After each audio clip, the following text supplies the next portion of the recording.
از داوی آگهی زانیاری چنه سبارت او ورکشوپ کنسول خانه بریتانیا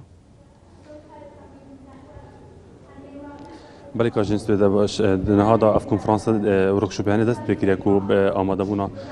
کنسول گشتی دبیتن کو بریار پیش چند کدی کنسول گشتی جلوی آماده بیت هر واسه بریار برپرس پیامدین هریم کردستان کو فلان مصطفی لویر آماده بیدن سبارت و کی کو خواندکارن کرد زیادتر برف بریتانیا بشنو خواندنا خود تمام کن سبارت و کی کو خواندکارن کرد پشت 2012 نکارین کو بریتانیا خواندنا خود تمام بکن سر بریارا کنسول گشتی بریتانیا کو هفده طلبین کرد بریاره لبریتانیا خواندنا خود تمام بکن کو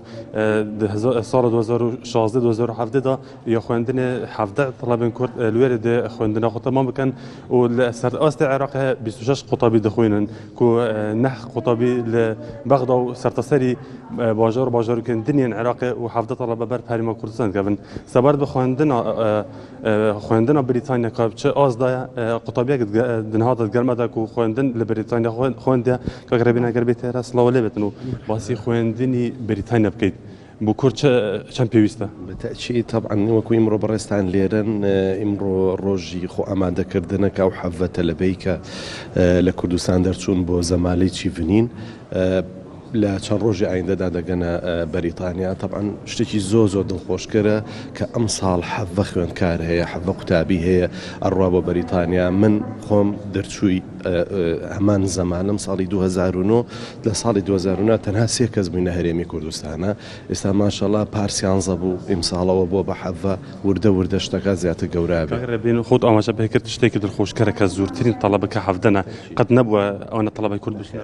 نەخێر ئەمە شتێکی زۆر مهمة دلالة لواك يعني إما بجهدي هموما طبعا قنصلي قشتي بريطانيا و بريتش كونسل وهروها أو خوێندکارانی کە پێشتر چیڤنینیان وەرگرتووە هەموو لە هەوڵی ئەوەیان کە زۆرترین کەس کۆکەینەوە و تەشجیعی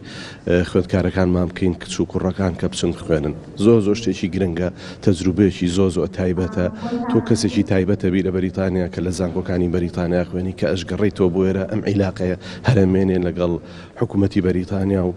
تصورەکەم بتوانی ئۆپورچونەتیەکان یا شتە باشەکان زیاتر لە ڕێی تۆی وەک لە کەسێکی تر زۆر سپاس دەکەم کە لەگەڵمان بوویت کاژین دەزەورم دەفتە و بریارە ئەفتەڵەبن بچن خوێندکارن بچن بەریتانیا بخوێنن سەر ئاستێ بلند دەبیتن و هەروەسا پشکێن تۆب و هەروەسا هەندەسە و هەندەسان هەفتێ و چەندین پشکە دیتردا خوێندکارن کورد بکاربن لوێرە خوێندنە خۆ تەمام بکەن بەڵێ ولا سپاس بۆ نەچەکانمە یاس عەبدوڵڵا کوژە هەولێرە جگەرمەدا